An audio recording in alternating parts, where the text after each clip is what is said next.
Ladies and gentlemen, it is the Gift of Gaming podcast. Welcome back. It is that time of the week. And if you think you're a failure, don't. You're not. You're doing great. But if my words haven't healed your apathy, well, fear not. There's video games out there that have failed way worse than you have.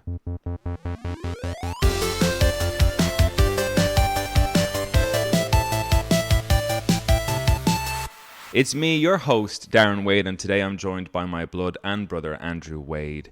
Andrew, how are you? How's it going, Darren? You well? I'm good. Happy to be here again. Yeah? You ready to talk about this week's topics of critical failures? Oh, I am, and you'll never guess which ones I've chosen. Oh, I think we all knew. When we were planning our session together, we were like, I wonder what Andrew will pick for that critical failure episode. No one wondered. Well, let's keep the surprise there for everybody. Let's not ruin it just yet. But before we get in there, into our topic, how have you been? What have you been playing? I'm good. I've been playing 2 games quite a lot recently. Helldiver's been one because it's just Still there? still there, still fighting a good fight. And I got back playing Fallout 76. Oh yeah, you did put a message in to see if anyone was around to hop on. Yeah, because they had I don't know if they have released it yet, but they are getting ready to release an expansion pack for it, aren't they? Expansion's out already, so it's a new map and new quests and stuff as well. But yeah, I think with the hype that's come from the Fallout TV series, everyone's going to jump back into everything that is Fallout. And at the moment, the only real options are Fallout 4 and Fallout 76. Yeah, I think I think Fallout 4, because Vegas and stuff like that hasn't been ported really well to. No, but modern New console. Vegas is a pain to play. It's much improved from what it was, but it is a pain to play. Oh, you think so? I mean, I'm out of the world of Fallout, but from what I hear, New Vegas tends to be the favorite among folks. Oh, no. I was going to go for Fallout 4 with the favorite among folks. But I think people enjoy it, but Fallout New Vegas was done by a different team. It was, yeah. yeah. Okay, yeah. And like Fallout 3 you can play as well. I think you can stream that on PS5. Last I checked anyway. But I tried streaming it, but my internet connection does not hold up for streaming games. So. And how is the DLC? Or the expansion pack? Was it free? Was it a free expansion? Free, yeah. Nice. So yeah, no, it was good. So I got back into it, and there's a soft level cap of 50. Like everything, you unlock everything by the time you get to 50, and then you go on to play kind of thing. Mm-hmm. I think I joined back in at level 41 and something, and figured, sure, I'll go and give this a go. Oh, I scarpered out of there very quickly. It's very much meant for you can go in and you can do it, but you won't enjoy it. I think that's my assault rifle. Now again, I don't min-max my cards. I go and play it for the fun of it. I don't go for, here's my character with his 27 perks specifically designed for this one thing. Oh yeah, okay. So that would explain why you're never able to beat the Fatalis without her help. Do you know what? I looked fancy and I looked pretty, but I did not swing well. But yeah, no, I played it. It is really cool and it's really great. It's the first time they've added a new area onto the map. They've added like expeditions where you can go to certain places, but it's always separate. It's a separate instance from the map itself. Okay. But this is the first time they've actually added to increase the actual map itself. You can just walk into this place. Mm-hmm. But like I said, when you walk into it, the difficulty ramps up. But again, it's still doable, but you'll put like 4 or 5 magazines. Well, I would put 4 or 5 magazines in to try and take out one enemy. So is it a case whereby you need to grind a little bit or get yourself to a certain level before you can start this DLC? No. This DLC isn't like you kind of have to play through Fallout 76 before you can enter this kind of new area. Not even. I mean, like I haven't actually done much of the story. I've kind of just found out the bare bones of it. But to be honest, like my play style of that game, it's when you play the game, you level up your special points. So your strength, endurance, charisma, all that kind of stuff. And then every time you level up one of those, you get a perk card for that. So a perk card might be, you can carry more or things. So I always put all my points into intelligence because that helped you hack stuff and like have, intelligent conversations with the locals. Apparently that doesn't help you use weapons because strength and perception is what you need for that kind of shit. Oh, yeah. I don't have any of that. So I walked in and go, hey, I've got my great big weapon. You've played enough Dungeons and Dragons to know what your intelligence or your strength's going to do. Yeah, I know, but I like having intelligent conversations with people. I like surprising the NPCs with my actual knowledge of stuff. Like one of the characters are having a great conversation about poetry and they're constantly coming back and you have your intelligence +6 to answer kind of thing, and I keep firing back the questions and they're kind of going, I didn't expect you to know that, to be honest. Like, yes, I am so smart. No, just don't. I can't leave this room though because the bad guy outside will murder me if he glances my way. But no, it's really good. I'm really enjoying it. Nice, very nice. I am personally myself at the end of Kingdom Hearts 1, literally at the end section to finish the game, and I am in serious trouble because I don't know if I explained this in the podcast before, but I was telling the lads about it. I selected the game on its hardest difficulty. Oh, you were saying, yeah. On final mix mode, and you're given options at the start of the game. I can't remember if it's between when you pick the staff, shield, or sword as your main weapon.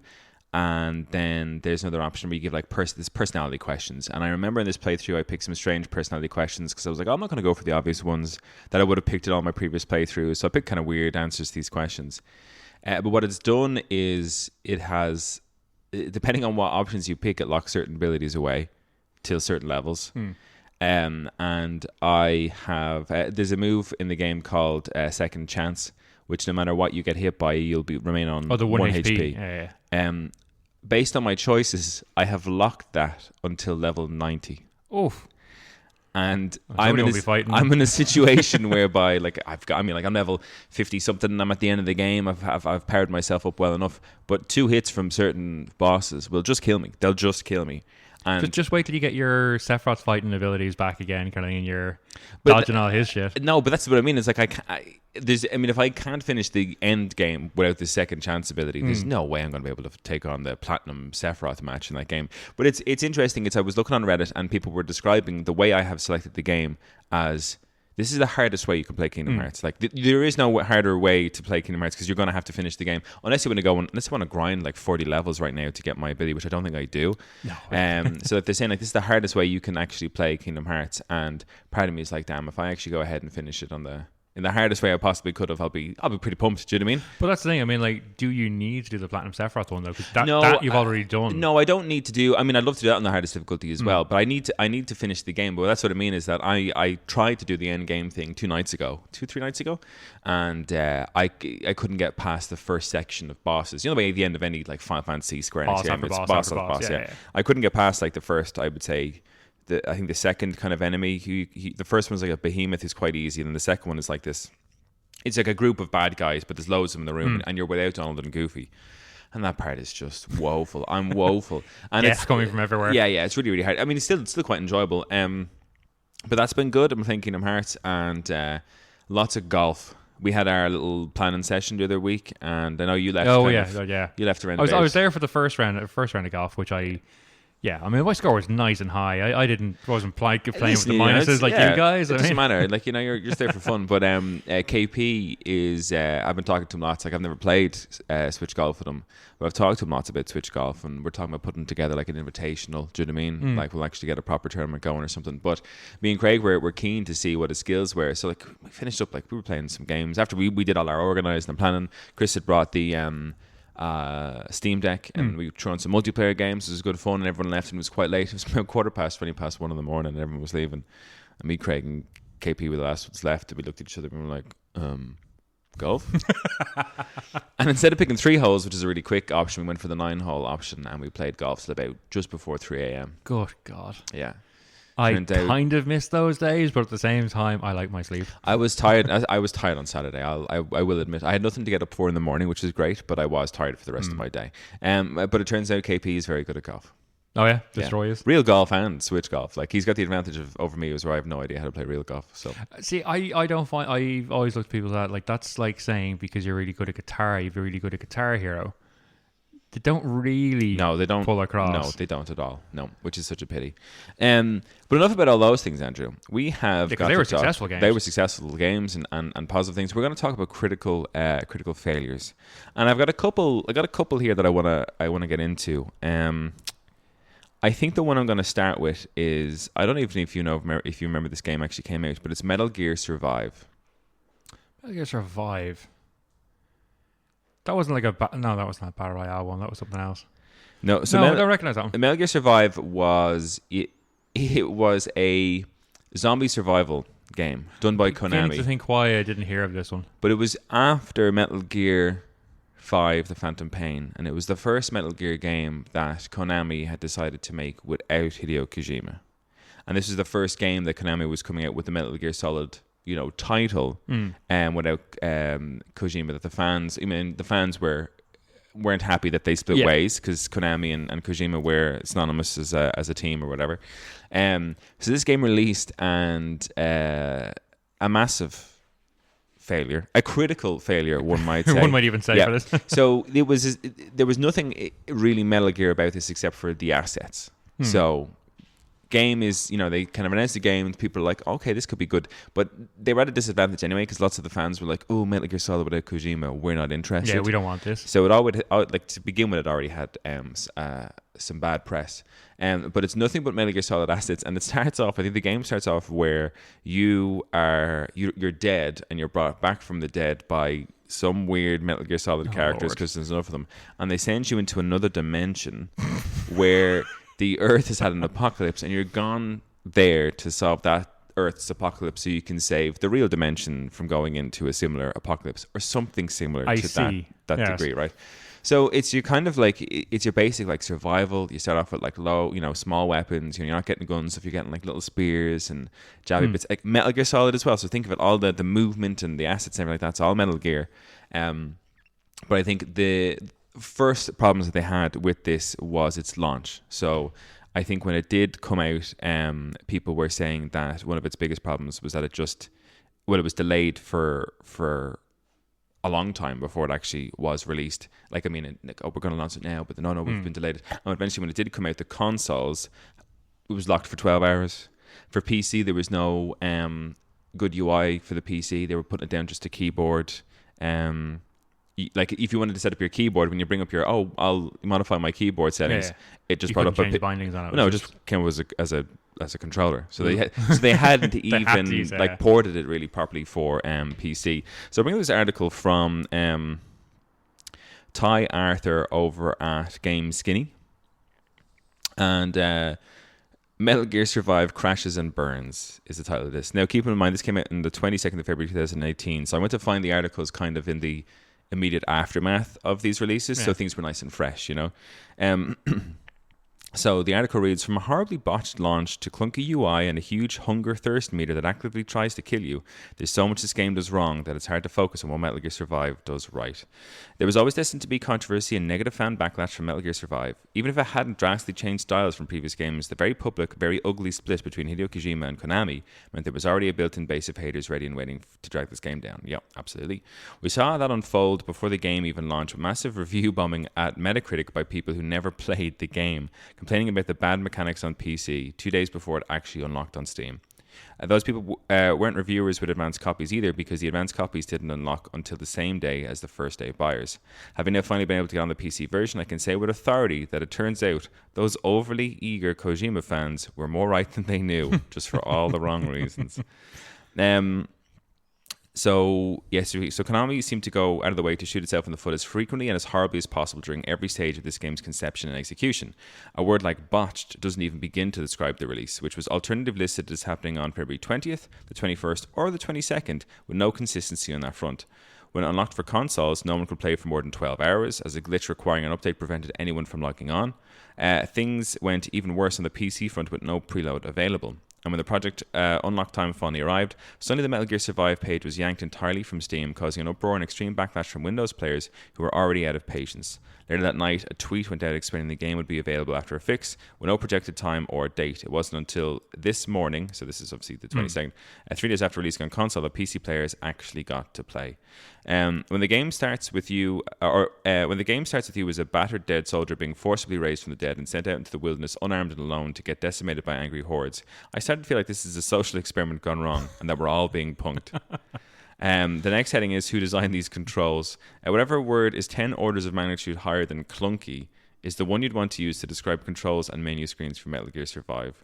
There are times I feel like I'm playing Octodad or Goat Simulator, two games that have completely wonky controls on purpose instead of a AAA polished title. First up, you can't use the mouse during setup screens, the main menu, crafting bench menus, or in your inventory, and can only navigate with the keyboard. At first, it was unclear if this was a bug or if the developers just didn't bother to change the controls from consoles so the PC players can actually use the mouse. The answer to that question was cleared up by going to the control screen to see the keyboard mapping literally brings up an image of an Xbox One controller with no keyboard controls available. The level of laziness and disregard for the PC fan base there is quite frankly infuriating. And apart from the keyboard nonsense, the game as a whole has just really odd controls. He goes into kind of how you have to play the game on a mouse and keyboard, which just doesn't sound fun at all. And then he kind of talks about the loop, but he says the main problem with the loop as well is that it's a 2+ hours of cutscenes and tutorials at the start of the game before you're able to actually play the online co-op that's small zombie for, survival. Metal Gear, only 2 hours of cutscenes. But yeah, I mean, exactly, yeah. But I mean, if you're like, if you want to get into a game and all of a sudden if you want to get into a game and it's bad, and you know it's bad right from the get-go, and in order to actually play the game as it's meant, you got to struggle through 2.5 conceptually it's meant to be, you got to, shit. yeah. No, that doesn't want to do it for anyone. I really enjoyed it because it was one of those things whereby I was annoyed with, and I don't know whose decision it was, and I think it was probably Kojima's at the time, where Phantom Pain, when it came out, didn't bring back David Hayter as the voice of Snake. They brought in Kiefer Sutherland. Yeah. And I think seeing Death Stranding and things like that now, and understanding that Kojima likes the A-list celebrities to be in his projects, I assume it was probably his decision to get rid of him. Sack David Hayter and bring it. So I'd never had time for Kojima for like those kind of decisions that he was making. So coming into this, when the game was first released, and I didn't really realize that, like, you know, at that time I didn't know who made those horrible decisions. So when this game came out, I was like, I'm not fucking playing another Metal Gear Solid game. And then when I saw the reviews come out, so you're definitely not playing. And I saw screenshots of it when it first loaded. So there's apparently when you're playing the game, there's a like I mean, it's a good idea because you can think of it like with other survival games. I think Ark has a thirst and hunger meter or something in that. Yeah, most horror survival games will have like hunger and thirst and. So apparently in this one is you can pause the menu to like craft things and look at things, and while you're doing that, it's still depleting. But apparently it's vicious. How it depletes is like viciously quick, you know. So it's zero fun. So going through the whole game, I was reading your man's. You should check out that. I mean, if anybody wants to read the full article, it's just quite long. Check out Game Skinny, and I'm sure if you type in Metal Gear Survive, you'll find it. But he absolutely, and it's funny because he is obviously a Metal Gear Solid fan. Yeah. So he got through all of the tutorial bits. He got through the worst of the actual gameplay loop and found a part where it actually became somewhat enjoyable and the concept was working. But he was like, only people like me will ever get that. Will ever get to that point where the game is in any way enjoyable. So Metal Gear Solid, there is a Metal Gear Solid out there that I would consider a complete and utter critical failure. Sounds alright, yeah. Jesus. Yeah. And I was going to do it in the episode to say to ask you to guess what you thought of the Metacritic for these games as well. But we're going to save that for the post show. So if you're interested in checking out our post show today, we will be going through all these games, and Andrew's going to guess what the Metacritic score for these games was at launch. I fully expect to be wildly inaccurate. Yeah, you might be. Yeah, just aim low. Aim low is my only advice. A more recent one, which I think you probably have. I mean, you probably saw the cutscenes, or not the cutscenes, but like maybe trailers or gameplay. The Gollum game. Oh God, I've heard about it. You didn't see anything about it at all? I straight away knew. I think I saw like a cutscene or something for the start of that a while back before it actually released, and I knew straight away. I was like, this just looks like someone figured, hey, Lord of the Rings, that makes money. Let's make something that'll make money off Lord of the Rings. And I was like, no. And it's such a pity because conceptually the idea for a Gollum game could be quite cool, because I think in the early days there was like a trailer that came out in 2021 or maybe an announcement that was made in 2021 about the Gollum game. And in its concept it was like, we're making a game about Gollum, and I'm not interested in that character, but I thought the concept of the game was good in that they were like, it's a sneaking survival game as Gollum, because he's not going around with he's not a fighter. Yeah, he's not a fighter. Really. But it will be. We're looking, and I think they said it wasn't canon, so there was characters introduced into that game that weren't within the Tolkien lore of Lord of the Rings. But the idea is that he has a little battle between Gollum and Smeagol, like in his head. Do you know what I mean? Like the Hobbit that he used to be, and that decisions or things decisions that you'd make when you came across certain characters within that game would affect the Gollum Smeagol bar in terms of like the dark or light side of things. Control. Exactly, yeah. And I was reading these things or whatever else. I was like, God, this sounds like it could be. You could have something decent here, do you know what I mean, narratively, if it's written quite well. One of the things it's slammed for is its narrative. They said it's just it's supposed to be terrible. Awful. Just awful. Doesn't hit on anything well whatsoever. I watched, I think it was Donkey that was the first introduction to the game I had after it had launched. And he shows a clip, I think, where he's on a bridge trying to run away from someone, and Gollum gets locked in an animation, like where he's like stretching out to walk, and he just starts to float like that across the bridge and around everything. And the AI is so, like, the AI doesn't spot him, doesn't see him, it just looks like something that a group of college students would have put together, like if they were in development, like, you know, game development, and they would have come together to try and make a fully functioning video game, and that's the best that they would have gotten with their limited knowledge. Even and they resources. probably could have done better than. But I've heard some fairly damning things about how that game runs, and it's just that's the thing as well. Like graphically, it looks awful, and for a sneaking game, I think what's important is AI in terms of how AI interact with you and the environment around you. And apparently, the AI is awful in that game.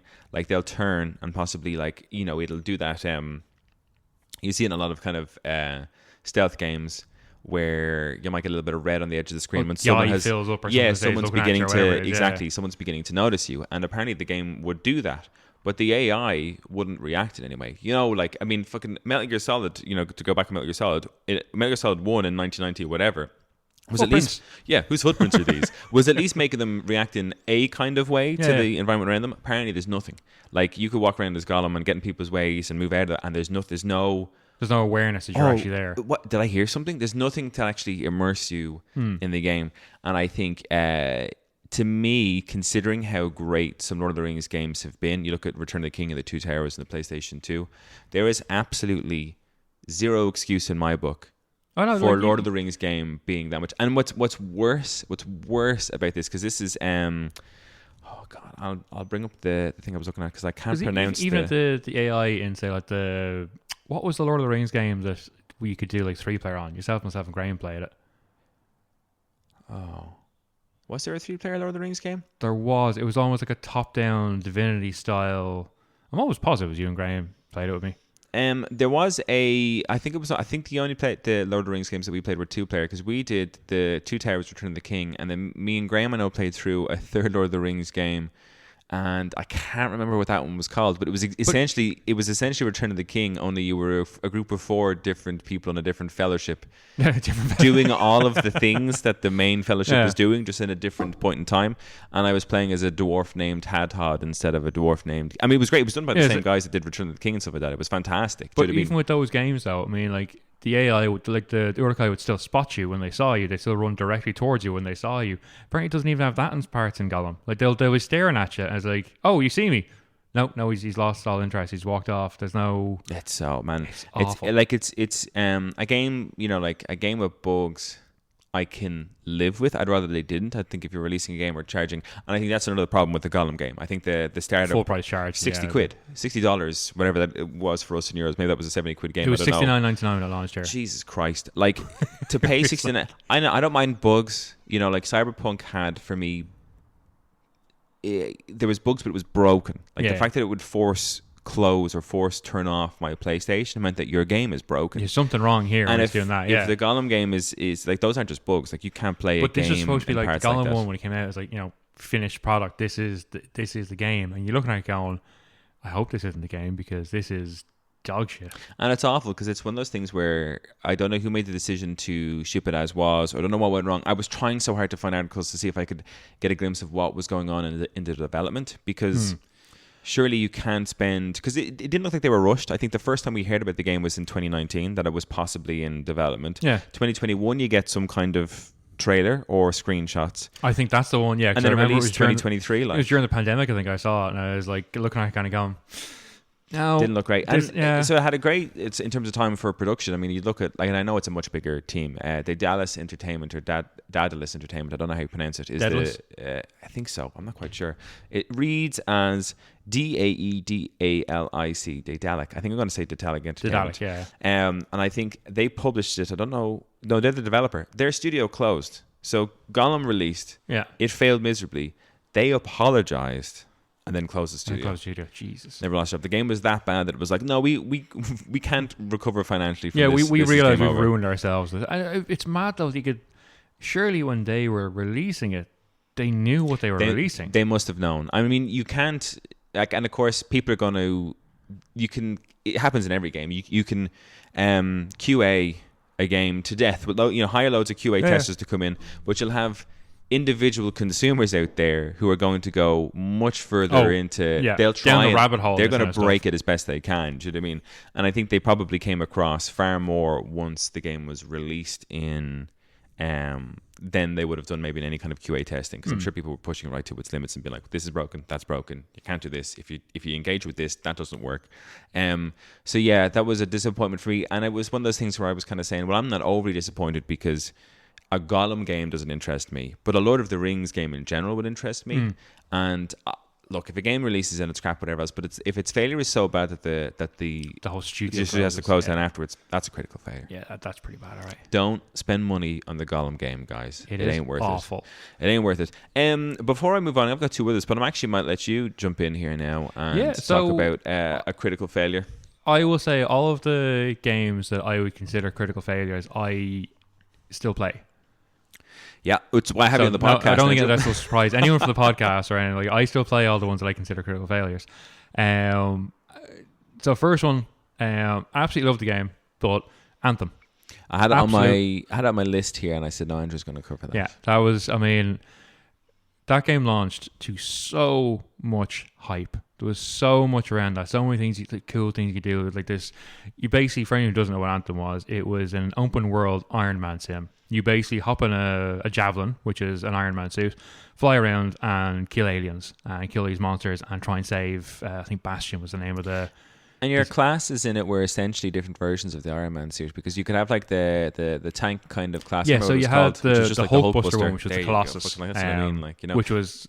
Yeah, so the idea was you had the Ranger, which was your standard one. That was like all-around combat kind of thing. Really fast on its feet, really agile in the air, and some decent weapons. You had the Interceptor, which was the really speedy, you get a ninja. Very poor armor, but you had melee weapons, and you could jump and bounce about the place. You had the Storm, which used the... I'm going to call it magic, but it wasn't quite. But I can't quite remember the name. It was that long since I played it. But they basically... The glass cannon, the Wizard of the kind of thing. So they could hover in the air and shoot down lightning and call down fire. And then the Colossus, which is the one I always played as, which was basically the Hulkbuster from... absolute incredible armor, absolutely amazing heavy weapons. But I mean, if you're hoping to get anywhere fast, you might as well wave to your friends, they fly off because you ain't catching them. This thing flew like it was falling apart. And the level design was incredible, and the graphics are amazing, and the music was absolutely beautiful, and the weather effects and stuff. And then you realize, well, a lot of this seems very samey. And like, there was no... The story was... It was okay. It was it looked kind of like hashed together. Just to put this in perspective, this is EA, right? This is EA, yeah. You can straight away see where it was kind of going. And like, the glitches were legion. Like, there was one major one that, like, probably part of the reason it got destroyed was that you could log in and it'd sit you at the loading screen for forever. And then you might get in and it'd kick you straight back to the loading screen again. No reason given. It'd just keep you in a loop of you're never getting past the title screen. And for months, weeks if not months, you'd be sitting there trying to get in, and there'd be no, like, you get to a loading screen, it's like press X to start. None of that. You get to the loading screen, but there's nothing up on the screen at all, and you're sitting there kind of, well, I'll just restart. As soon as you try to close it down, your PlayStation shut down. I was like, there's a problem. Right. And you load it back in again, and you get back to the same screen, and everything would freeze. So you try and close it back down again, your PlayStation shut down. And much as you were saying with which one was it you mentioned? Cyberpunk, where it force closes. It just force closed everything. Yeah. And like, this was like, okay, well, we can still get in. And you get in and join a game, and then the game would crash and get kicked out. And I was like, and you go back to the title screen, but there's nothing on the title screen. So guess what you had to do again? Basically force close your PlayStation to get anywhere. This was prevalent through the whole launch of the game, which obviously pissed a lot of people off. All right. You get to the end of the game, and there's this amazing thing because the end game is going to be great. You're going to be fighting these titans, which are like, basically like Shadow of the Colossus style monsters just strolling across the map and stuff. Turned out you wouldn't, because there was no end game. The promised end game didn't exist. And everyone's going, oh, will it be in the DLCs? Or they're just like, nope, no, there was no end game. As soon as you got to the end of the game, that was it. It just stopped. There's this promise of these creatures from beyond the wall that you could fight and stuff, and you get a quick glimpse of them, and then nothing. And then all you do is just replay the game loop over and over and over. And don't get me wrong, it was the best flight sim, like Iron Man style flight sim that I've ever played, and probably ever will play. But that's all that ended up in the end. And when you say there was no end game promise, because like one of the things we kind of said about the critical failures is that there's a lot of critical failures that turn out to have a cult following, or turn out to be a redemption story, or turn out to be just a critical failure throughout. Anthem never had its rebound, right? No, so Anthem there was a plan to rebound Anthem, so there's going to be Anthem 2.0, which was supposed to launch. EA were going to launch this. I can't quite remember what happened, but that all fell apart. That just stopped. All production on it stopped. I think they moved the team over onto Dragon Age instead. Because they had nobody on. No, the team was decimated by the end. Well, no, but not even the team, but the player base. So, yeah, the player base, I mean... It's like one of those things that, like, bite the hands that feeds you, and, you'll find out. Because that was the thing that disappointed me the most, because I didn't touch the game because it was EA. Yeah. And at that time especially, in the lead up to that game, I'd been burnt terribly by and their shoddy practices. Mass Effect Andromeda and their shitty practices. So when Anthem came out, I looked at it and I said, God, it looks great. I won't buy it though because it's EA. I'm not going to touch that. Yeah. And it came out and I was looking at like trailers for it and I was like, fuck, that looks like fun.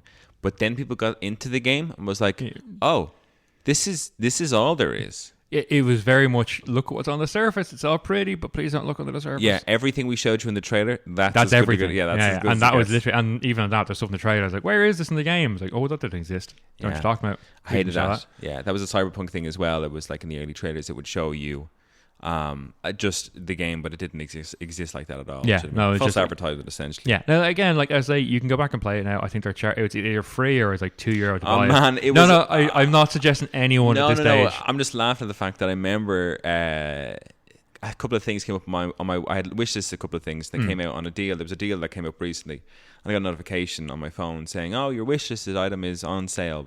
I says, "Oh, I'll check out the store," and I was wanting to do an Anthem was on the sale, and it was like $2.99, and I says, "Fuck, what a fall from grace!" Because it's a pity because we do talk about like Cyberpunk, big redemption story. Final Fantasy 14, which I will get into, has a big redemption story.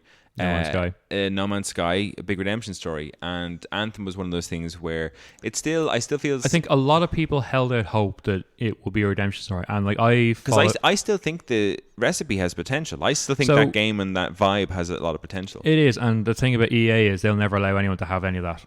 They'll just quietly bury that somewhere and just forget it ever existed. And if anyone asks, like, "Oh, can we have that? We could do something nice." I was like, "Nope. That's ours. We go buried away." That one, yeah. But yeah, like that. Like I follow any of the games that I play, I'm on the subreddits for because on Reddit, just because find out what's going on in the games themselves and stuff. Great for Helldivers, that kind of thing. Yeah.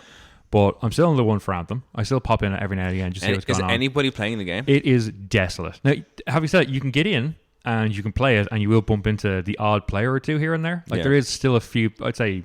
There's probably a few hundred people playing it. But I mean, in a game that was supposed to be like the hundreds of thousands. Yeah, and you'd probably be surprised. One of the things I love about those, and we should do, I don't know if anybody was interested in doing like the research for it, but I've come across a few great stories of servers closing down and the people who, the people who just love the game, whether it be good, bad, or indifferent, who are just there. There was a great one where the 3DS and the DS, that Nintendo server is closing down. So there's a lot of online games for the because they're no longer servicing those consoles. So there's a lot of the servers that have been closing down over time, and there was lots of people who were just like, "We're holding out, fellas," and they just went into the server and waited. And I think once the date came that they said you'll no longer be able to play this, I think obviously like the servers take time to shut down, or they didn't shut down immediately. So these are people who logged in and stayed logged in. Yeah, it's a nice way to do it though. For it's as nice long way as they could, and I'd say you probably have a few when Anthem. I'd say because I mean, like I said, conceptually, Anthem looked like it had so much potential, and I'd say you have a few hardcore fans. Oh, you do, and like I say, I every now and again re-download the game just to play it, and I have to laugh. Like the last time I downloaded it, I got stuck at the loading screen. Oh yeah, and no UI. I was like, surely the PlayStation 5 won't. Oh no, that's crashed again. Okay, I just typed in Anthem loading screen into Google just as a fun thing to see what would be the first thing that came up, and it said Anthem infinite loading screen. Here's how to fix it. Oh god, shut your PlayStation off. But so like this Anthem wasn't Anthem was what 2022, 2021. Oh, 2021, I think. Yeah. So this fix for the loading screen came out in 2023. Oh god, what's our fix? Oh, I'm not. I mean, I've told you a whole article on how to fix it, but I just mean in terms of 2019, February 22nd, 2019. 4 years later, someone came up with a loading screen fix. 4 years later. Yeah, but see, this is the thing though. Like, pandemic has ruined my understanding of time. Like anything pre 2021. There's like 2-3 years in there that don't exist as far as I'm concerned. Just gone. Yeah, but like that as well. Like So I gave it a shot and I figured, all right, I'll give it a chance. I know it's going to crash. So it crashed the PlayStation first time I turned it on, went back into it again, got in, flew around, and like it is, the combat is beautiful, the scenery is beautiful, but it is literally, because there's the creatures so few and far between, the spawn rates are always quite low on this kind of stuff. Yeah. It feels like the dead world that it's soon to become. Like there's so few players on it now, there's so few AI and enemies and NPCs on it, that it literally does feel like you're flying around the world. And the gas thing is, Anthem, the whole idea behind the world of Anthem is the world is slowly falling apart and crumbling because the Anthem is destroying everything. And because no one's looking after the game now, the game mimics what's actually happening to it in real life, which is cool in one regard, but it's like you're flying around a world that in maybe a year won't exist. It's tough because there's some online games that I think emptiness adds to the atmosphere. One example I'd give for that is, now I think the open world in Red Dead Redemption is one of the most beautiful, incredible, lived-in worlds. But playing the online, you'd come across very few people. Yeah. But to the benefit of the game, in that you could walk around, going through on your way to Saint Denis or whatever else, or making your way back to Valentine or something like that. You might not come across anybody, but then you get to like the little town, you go into the parlor, there's a couple of people in there, and it adds to the effect of like, oh, this is where the liveness hub is. Yeah. But Anthem, it's like, because you showed me, once the game was already dead and gone, I think I was down in yours and you showed me just a bit of playing through the game, and you went to find something to attack, just to show me what it looked like, and I just couldn't find it. ages, and I was like, fuck, because if it's an Iron Man kind of game, the flying around is going to be great, but also the cool thing about Iron Man is that you've got all these gadgets and whatever. But that's the thing, is you fly around, and like as I say, like the Ranger one, the typical Iron Man one, it had that little, the micro missile thing he has. It fires missiles everywhere. Yeah. It had that, and when it worked, it like one of those beautiful explosions you'd see in a game. The sound effects incredible and stuff. But yeah, you have to find something to hit with it first. And like now, it's a pity.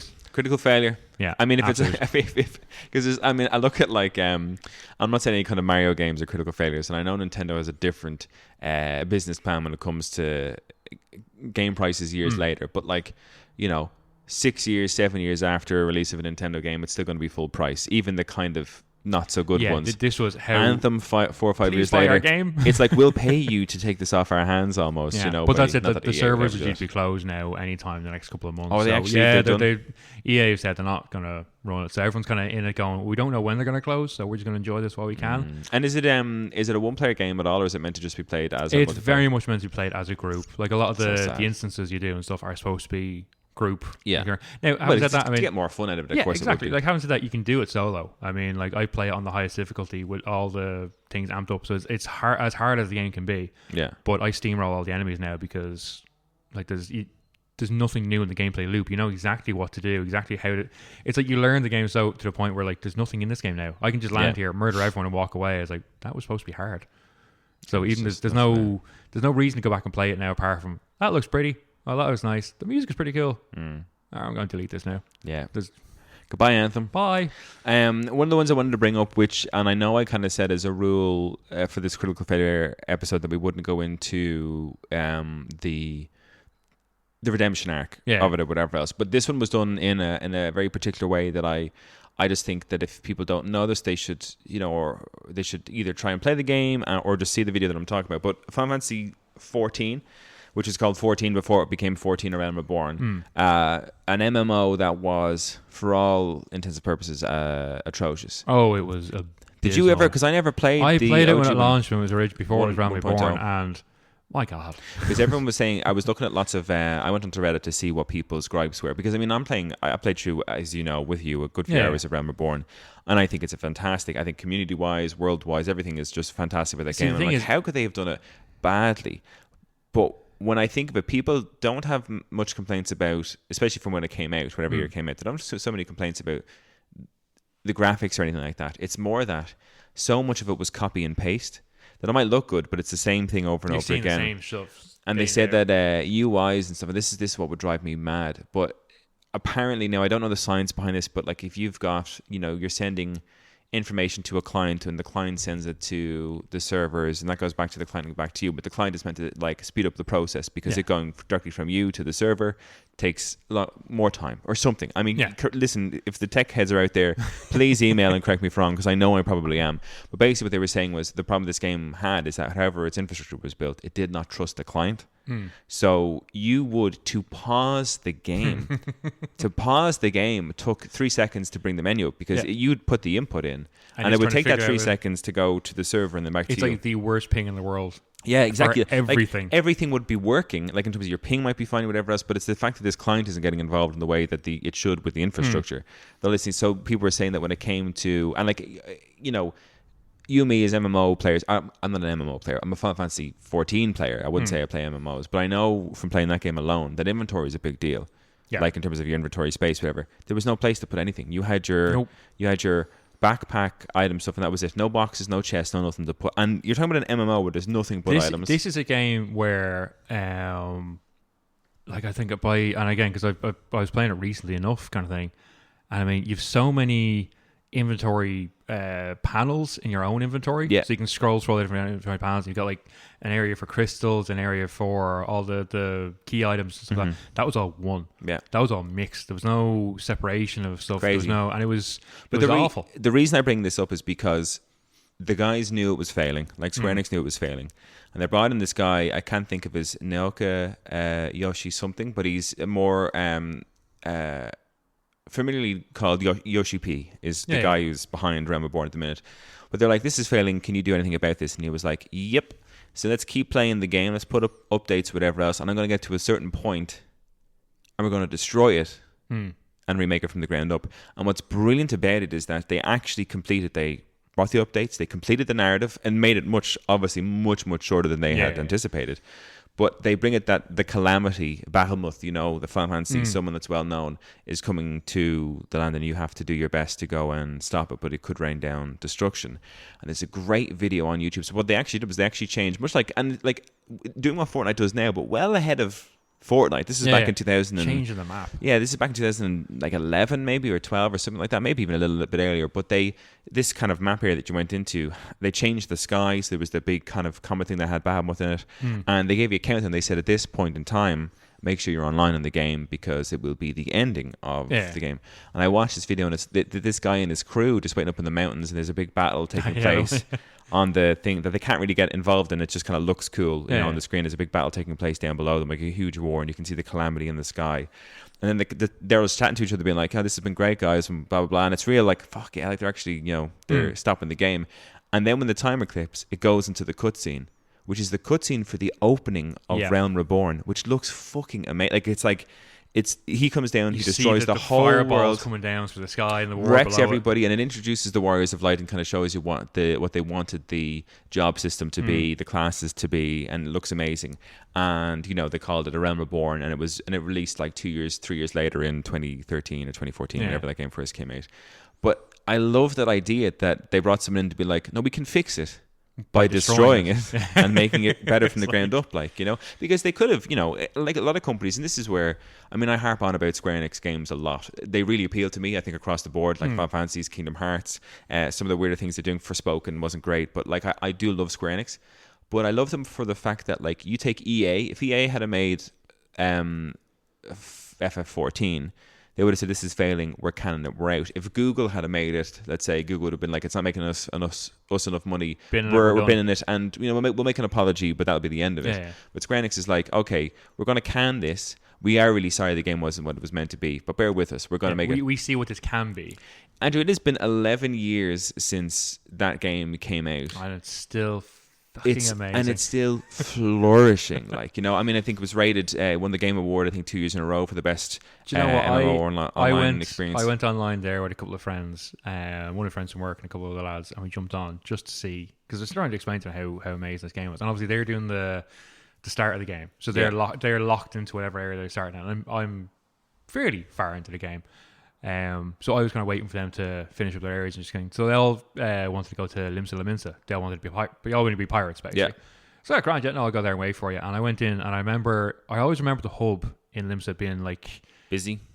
Yeah. And I logged in, and this would have been like a Saturday night kind of thing. I logged in, and it was covered with people. You could not move for people dancing and But it's fantastic because what I love about it is, and it's one of those things that I like about gaming now. Me and Luke talked about it on the news episodes. The idea that this whole exclusives is is no longer a thing, because that game was exclusive to PlayStation and PC. You couldn't play A Realm Reborn on anything else, and only a couple months ago, the start of this year, it was released for Xbox, which is why Limsa would have been mad busy. Absolutely packed. So at a point where you think, God, the game's been around for 10 years, maybe it's getting a bit tired. It's like, boom, here's some DLC we never talked about before you, a brand new expansion pack, and everybody can play. Yeah, I'm that's the thing as well. But that was the thing as well that I saw for it. I was like, this is going to be, so I think it was like, I can't even remember the names of the DLCs, but the last big one to come out, like that, I think it was Edgewalker.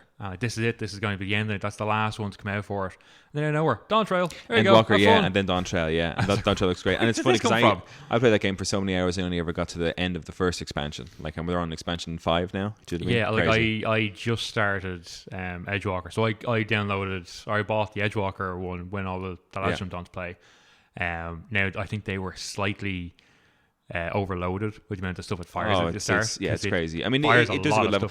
But so before Craig can lose his mind at us for going off the path here, let us remember Final Fantasy 7-14 A Realm Reborn, good game. Final Fantasy 14 A Realm Reborn is a good game. Final Fantasy 14 was a critical failure. Oh, absolutely. People, and it's like any MMO. I was looking on Reddit and people were still like, God, I wish we could bring back 1.0. But they just, I think some people, they like the vibe of it. I think it just didn't deliver on its. I think it was a nostalgia thing that people really enjoyed, and they really enjoyed the community they had while they were playing it. But I think it's very much blinkered when they realize what that game actually was. Just from a user-friendly perspective. Yeah, I mean, it was. And like that you say, I mean, as you say, the delay between it really what you're doing and what you're thinking. When you're trying to do boss battles and there's that delay between it, like you're trying to attack something, you're doing, all right, I'm going to bring up my shield, and it hits you, and you're nearly dead, and then your shield pops up. I was like, but I don't have enough mana for the shield, so that's gone, and then it just hits you again. It's like, well, this is going swimmingly. I'm not having fun. So do you want to go into choice? I have 2 left anyway. So. Oh, well then you work away. Go for your 2. I've been talking for ages. So I think everyone just assumed I would just pick one specific one. I assumed you just pick one, yeah. Everyone assumed I'd just pick one. No, so the other one is, and again, I'm playing it right now at the moment, is Fallout 76. Yes. So when that came out, that's 7 years ago now, I'm going to say. I think that came out. And when that came out, that was abysmal. Was it 7? God, COVID has me so... Yeah, and COVID screwed. And I only remember it being 7 because I remember someone having to mention that, like, the stuff where Fallout is now at the moment is where it should have been 7 years ago. 2018. That is 6 years ago. 6 years ago. Yeah, 6 years old. Jesus. Almost, yeah. So that's Jesus. But yeah. Oh, time flies, or it doesn't. But yeah, so like that game, I got that. I'm a huge Fallout fan. Absolutely massive Fallout fan. I played 2, I played 3, I played 4. I tried New Vegas, but I think I tried New Vegas when it was awful. Okay. So I never went back to it. And then obviously 76. And like when it came out, it was much the same as Anthem is now. It was barren. There was no NPCs. That's the part that I find is crazy, is that you try to build an online game, and I understand that your online game is based off the world of Fallout, which is like an apocalyptic aftermath, and of course there's not going to be a whole lot of living people. But to make an online game for you and your friends to play with no kind of... Or I'm not going to say there was no NPCs because I didn't play it, but that was one of the things I remember hearing, is that there was very few things to interact with. So any Fallout game has its narrative. And they're always amazing for their narrative going playing through. This had nothing.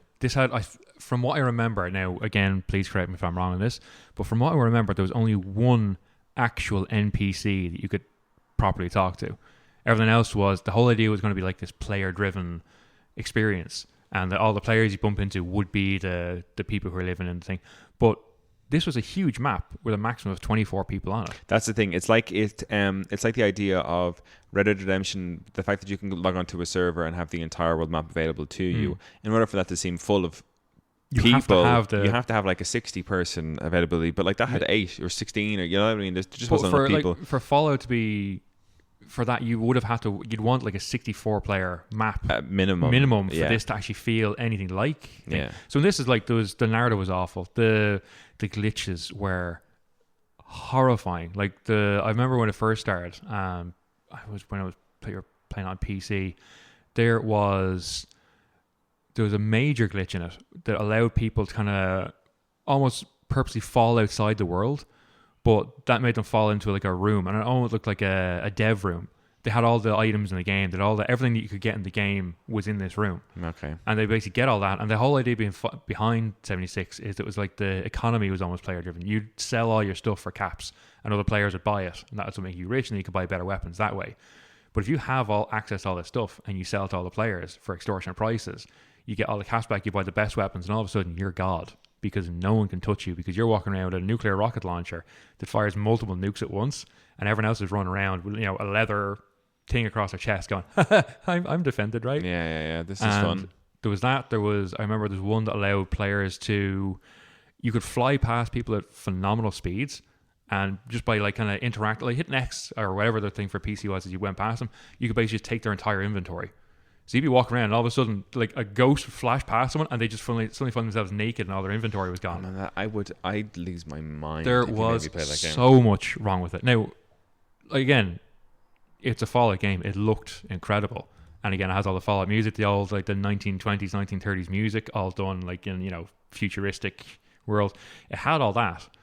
But without the narrative and with just constant bugs. Like, I remember there was anytime you blow up a car, all the cars there's fusion reactors in the cars. That's what powered all the cars in Fallout. So if you hit a car with too many shots, it nuked on you.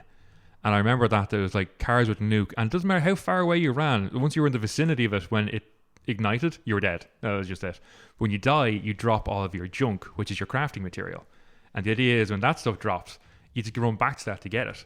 But that would fall for the world. So every time you died, you lost everything. There was no way to get it back again. And then you go out and you try and buy it all, so you lose all your caps, and then you go get it and you die again, you lose all your stuff. It was a constant loop of, I wish I wasn't running around here and nothing but my togs, because everything is just 600 feet below me and I can't get to it. All of this, it was awful.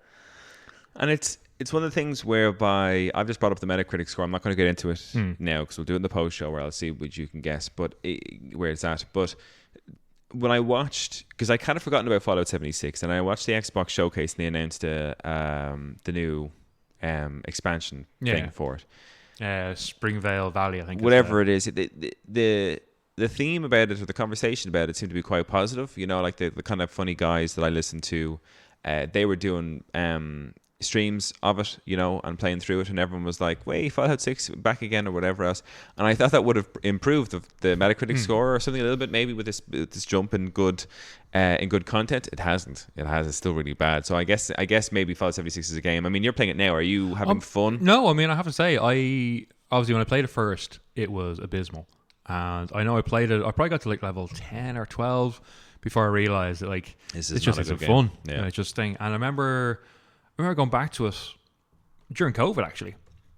I went back to it because, what else could we do really? I needed something that would hopefully, keep me occupied for a while because we were but I remember going back to it and it was fun.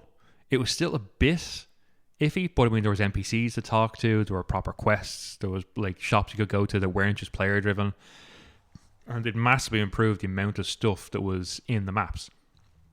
And now even going back to it now when I've started playing it again, it's fantastic. It's a really, really good game. Now, is it a really, really good game? So you know me. Anytime I say something's a really, really good game, everyone takes it with a pinch of salt not this again. Knock a couple of points off it. Yeah, anytime I say it's a really good game, wait until the Metacritic score comes out or has already been out and then judge it off that. Never, ever judge it by what I say.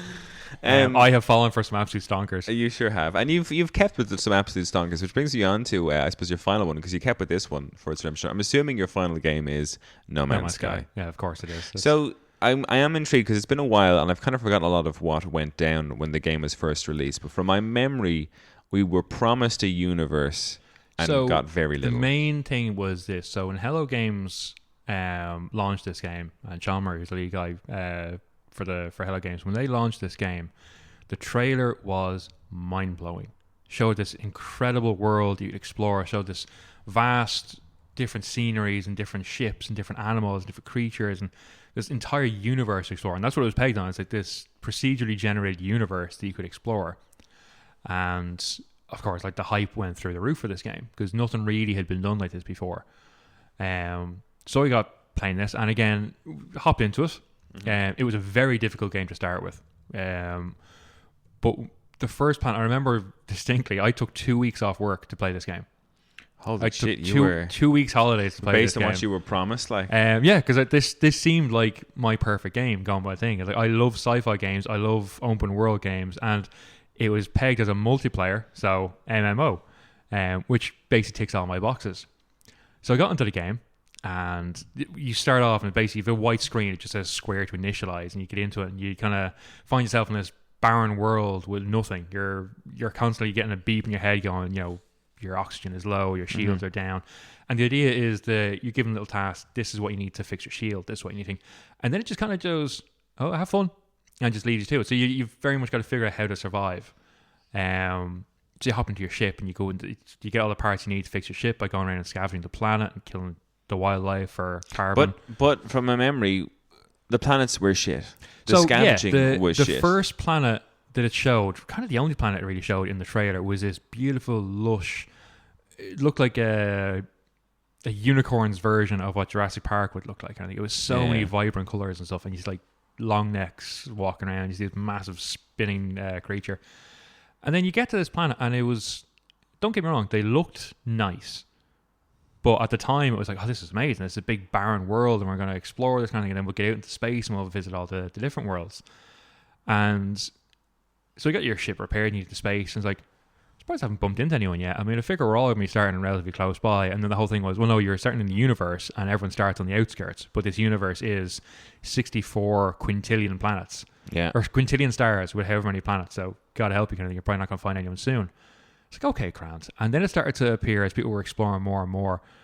One, the planets were very samey. There seemed to be kind of like 3 environments. Biomes. And that was it. And every planet was one biome. There was no... You couldn't go from a deserty area to you went to Hoth or you went to Tatooine. Yeah. But that's all it was. The entire planet was just that. There was no mix and match of it. And then everyone began to notice that the creatures are all very samey and they look nothing like the ones in the trailer. Like, there's none of these towering creatures walking past. There's no, like, I'm up to this guy's knee. It's kind of like this guy's up to my knee, if even. And the big creatures were all... Because everything was procedurally generated, they all look weird as hell. But they look nothing again like the trailer. And so everyone starts to explore and stuff and kind of going, still not seeing anybody. So I think 2 people actually managed to figure out where they were using the planetary coordinate system. And that was a way to suppose you could use these gates, like stargates, to move across the galaxy to get closer and closer to your goals. And 2 people met up on the same planet. And they were there, they showed a screenshot, they were staring at right where the other person should be. No one there. Oh, shit, yeah. I was like, we're all playing this game, but this isn't a multiplayer. We can't see or interact with each other kind of thing. But, suppose you're on the same planet. And then they were saying, oh, yeah, no, there's just this thing that we've started, blah, blah, blah. And then I think, like, I played, and the 2 weeks I was playing, I remember a week and a half into it, I kind of copped how to get further, or how to get closer to the center of the galaxy, because this was the goal of the game: get to the center and find out what's wrong with the universe.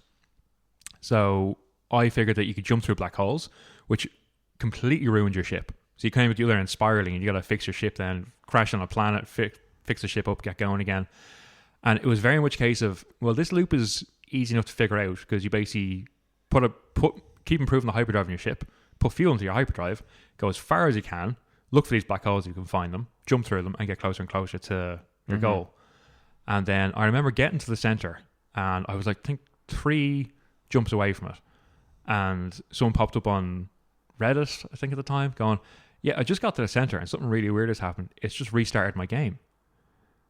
I was like, what? So I think, all right, got home, jumped in, went straight to the center, and you get this cool kind of like, you're hitting warp, and you go into this thing, and then you get kicked out back in the universe again with your ship in bits, back on a planet, and you're trying to scavenge for all your kit again. I was like, what? So they didn't even finish the game. It just re-looped the game. There was no end to the game. It was just a re-loop on the same thing. But so nothing in that trailer was real. In the game. So if I remember correctly, they promised that, like, in terms of the diversity of the flora and fauna was a big deal, which was not as... Ball-face lie. Yeah. Yeah, nothing. The biomes on the planet and the exploration per planet was meant to be outstanding. Awful. Also, a barefaced lie. And I think when all this shit hit the fan, am I right in saying that the guy just upped and pieced out? So this... Yeah, so this thing. So it was at the point where they were getting a lot of stuff was starting to lean into the hate mail / death threat level of this is how angry people are. And there was promises and promises and promises. Oh, this is here. We'll sort this out. We'll get it. And they vanished. And it literally looked like he just, I got your money. Fuck you guys. And just disappeared. And there was nothing. There was no way to get in touch with the devs. There's no way to get in touch with him. There's nothing. No communication whatsoever. And obviously this led to a lot of anger. And a lot of people just going, no, fuck this game. This is, it's awful. And like you saw that it was probably one of the first ones to get to that level of hype, to lead to that level of but awfulness. I think from my memory, like, I mean, I think even to me, No Man's Sky, maybe not graphically, but in terms of content wise, promised more than Cyberpunk ever did, than Anthem ever did. Oh, it's I think it's probably one of the worst cases of blowing your game out of proportion, or explaining this like expectation versus reality type situation, where the reality is always way worse than the expectation, and like they set the expectation. That's one thing I should point out as well. It was Sean Murray who was the face of the game, who kept going on and promising this, that, and the other, and saying this is definitely here. You can't wait for this. Look at this. You get to, and like showing all these pictures from the trailers and stuff, and do this, do that, and none of that ever arrived either. And he was basically where all the vitriol was going towards, because like he's there in front of everyone promising this, that, and the other, but it's not there. Yeah. Multiplayer being one of the huge things for it, because everyone's jumping on, you can hang around with your friends and traveling through space. Not true. Doesn't exist. And then I remember, I think it was just before they vanished off into the ether. They said, oh yeah, no, we fixed multiplayer, and multiplayer is there for everyone. And what multiplayer turned out to be was, if you're on the same planet as your mate, they were a glowing ball of light. Yeah. That you couldn't interact with, couldn't do anything with. It just, oh, there they are, yeah, they are, but don't expect to have any kind of interaction with them. And then they absolutely just off the wall vanished into the ether. Now, obviously at the time, it was them taking time away from it all and like getting their heads together, and then obviously coming back with everything they did come back with. But the shit they dropped on everyone's doorstep when they said... And I think I understand everyone take a step back and we're just going to fucking disappear, because I'm sure, the problem with the gaming community is, and I suppose, but with lots of communities, that there's people who tend to want to shout bloody murder when things aren't what they want. There's people who thrive on drama. Exactly. And this was drama of the highest trolls, order. Keyboard warriors, all that kind of stuff. And to be fair, not to be fair to trolls and things like that, never currently, but a lot, if not all, of the issues people had were completely understandable. Well, they were only issues because they weren't. I mean, it was false advertisement. They weren't getting what they were told. They didn't get what they essentially believed they had paid for. Which, as far as I'm concerned, is a scam. It's like the trailers for Cyberpunk, and we could have gone into Cyberpunk in this episode, but I've given Cyberpunk so much shit over the podcast that I thought there was no point. But just to go back on that one, like, they're showing you trailers with all this stuff in it that when you get the game just doesn't exist. And I know No Man's Sky is a redemption story. I know Cyberpunk is a massive redemption story. But I still paid €70 for a whole lot of lies. Like back when it first came out. And that's really hard for me to get over. Like, I think for No Man's Sky, I don't think I could have gotten to where you have with it, where you kept going to when it became good. And I know Cyberpunk's good now, and I still have it because I bought it. Do you know what I mean? Yeah. But I still can't bring myself to play what is like, Luke has told me it's an incredible game. Graham, our brother, has told me it's an incredible game. Craig replayed it recently and said it's fantastic. But I'm still like, you motherfuckers, like, No, but it is. That's the thing. Cyberpunk is incredible. Yeah. No Man's Sky is incredible. But my God, they started it off. Yeah. But like, that's the thing. Like, the one thing I will love about No Man's Sky and how much they brought it back. Like, I always laugh. You have a title in the game, and all the different things you do within the game give you different titles and stuff like that. So mine is Iteration 1, because I've been there since the start. My main ship that I fly in is an upgraded version of the very same ship I had at the very start of the game. So I'm flying around in this beat up old crapper that can shoot down pretty much anything in the sky. Yeah. But it's kind of cool. It is cool because they never gave up on the original promise. Like they've given you a very good semblance of the game that they had promised. I don't think it's reached, like, I remember watching the trailer for it, and it had a really cool soundtrack.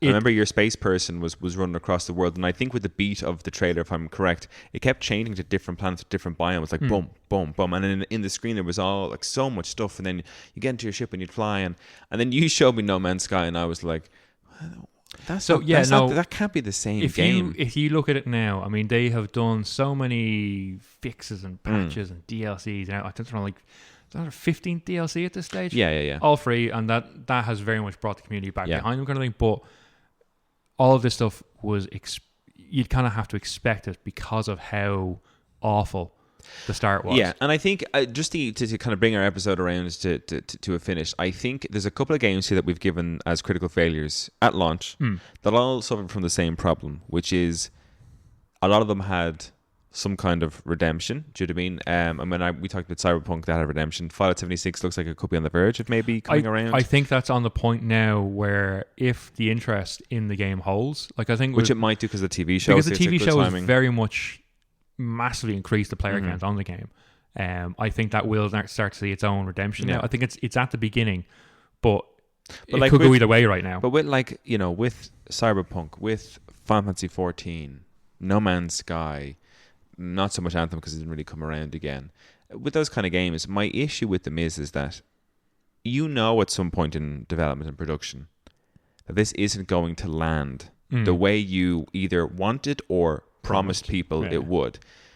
And for me as a consumer, I would have much rather if CD Projekt Red came out to me about Cyberpunk, or whoever does No Man's Sky had it come out about, or even Anthem, because I mean I think Anthem could have had a second breath if they did this. If it wasn't EA, if they came out, but even if it was EA that came out and said, "Hi guys, we're still going to release on this date, but production hasn't gone exactly as we wanted. So here's what the story is: the game is now going to be early access. Yeah, we are going to charge you €35 instead of 70, up to a point where we feel like the game is in the place, or just before we announce whatever update it will be that will bring the game up to and you the can point, pay the extra for and that we'll to lock cover the it. game. Yeah. Then at that point, until you pay the outstanding 35. Now I don't know how that works in terms of digitally physical. I mean that could only work digitally. You can do that with the physical copies. That wouldn't be a thing.